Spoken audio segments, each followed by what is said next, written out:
freedom's the answer. What's the question? You're listening to Ernest Hancock.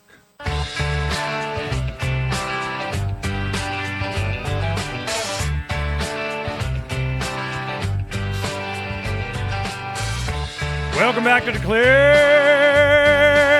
Your Independence with me, Ernest Hancock, here in Phoenix, Arizona, from the beautiful studios of Freedoms with an S, Phoenix.com. My voice is back. Yay! Well, almost. And, I got Glenn Jacobs, Citizen X, on with me today, and I'm really glad he helped us understand a little bit about, what's to come. I mean, what really has to be done by the United States government, which is not necessarily us. They say, America this and United States that, and I'm going, no, the government. And I'm hoping that a lot of the people I've talked to around the world, they're understanding that the people in other countries don't really see Americans any more than victims of their own government, and they certainly have an understanding of being victims of theirs. Now, to change the paradigm, though, to change the way people think, there was a movie. It's really complex. You got to sit there, get it on DVD, hit pause, rewind, whatever. You got to pay attention. None of this yakking at the movie. But it's called Inception with Leonardo DiCaprio, and it was a very interesting movie that had one main concept that really got my attention. It was this. If you can change a fundamental understanding or a truth or an experience at the base of someone's experiences or their personality early in their life, there are traumas, there are things that happen, there are understandings that there's a before something happened and there's an after something happened. If you can change that or insert an important event or an understanding, an epiphany, a realization of something, a truism that all of a sudden you go, oh, I get it. It changes you for the rest of your life. What happens when you get to a new culture or something? I'll give you an example. During the Brady Bill, when that was going on about, gun control and everything, I was interviewed by an equivalent of 60 Minutes out of Japan. In the mid-'90s, they came and they wanted to talk to us because we were doing a bunch of gun stuff. And to explain it to them, I had just enough understanding because I had read the book Shogun by James Clavell, and it gave you an understanding of their culture. It is like a hive mind community, duty to ancestors and your emperor, and kind of a collective mentality. You exist to serve the state kind of deal. And I go, you have to understand, in America, our entire culture is based on the serving by the government of the rights of the individual. The individual is the highest, not the collective. And with that understanding, you can see how we would look at gun ownership. It gives us the ultimate right to defend the ultimate piece of property, which is us. And I go, without that understanding, you'll never understand American culture. So then, to them, you could see the lights kind of going off, and the producer that spoke English, he was not too happy about this. He didn't want anybody having that shared with him. So I'm looking at the same kind of thing as we go into the Arabic culture. I don't think that libertarianism has infected them enough yet, and it's not that hard to do. So I wanted to kind of get Glenn's take on this. Are you thinking this is a project that something you want to be involved with, man? Yeah, it sounds exciting. And as you say, I don't know enough about the culture either in Muslim countries or in Arab countries to really know what would be the best way to try to.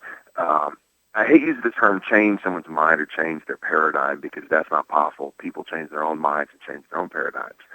But to give them information that's sticky enough so that they will question their paradigm and their worldview and think to themselves, maybe there's something to this stuff that these guys are talking about. If you put your hand on their shoulder and you say, whose life is this? They got to respond and, it's either theirs or it's somebody else's. Even here in America, you'll get someone to say, oh, it's God's. And I go, Right. all right, well, who signs the contract? Who serves the time? Who's the steward of this gift from God? Who's in charge of it on earthly authority over you? Well, it better be freaking you, man. So it's I would think, certainly with young minds, that just asking that question is going to wake up enough people to at least understanding the concept that they would understand our culture a little bit more. They would understand it and see that as individuals, as human beings that see self-ownership as the ultimate, that, we're not with these guys trying to run everybody's lives, the social and economic engineering of the planet. So I'm seeing that the future is a bunch of 13-year-olds with Google translators communicating directly with each other. I don't know what the heck happens then, but I want to find out. Well, I agree, and I think that the influence of the internet is monumental and something that a lot of people sort of poo-poo and don't take seriously enough. It makes Gutenberg's printing press look like small potatoes, because now everyone around the world has the ability to communicate with one another, and they can do so at very low cost. The problem with physically printing something is it costs money to do that. Now we can share information, and the cost has virtually been eliminated. So the internet, I think it's more powerful than most anyone understands. Well, you got Google TV coming out now. We have an article today I got sent to me by an Intel uber geek inside the high levels of, a friend of mine, a Levolutionary that works at Intel, and he's saying, look, man, Intel's really doing everything they can to get the integration into this Google TV thing. And what happens, that means that Freedom's Phoenix can have its own television channel that goes straight from the internet onto your HD TV. And I'm going, well, what happens then when Wayne's World really becomes Wayne's World? You know what I mean? So so that asks, what role are you going to have? I mean, I know you're still working, jump from the top rope and, being somebody, but I'm going, after a certain point, hey, man, 6'9" people don't jump from the top rope no more. You know what I mean? So what do you got planned for the future? Well, I don't know, but I think my role is going to be in communication and education.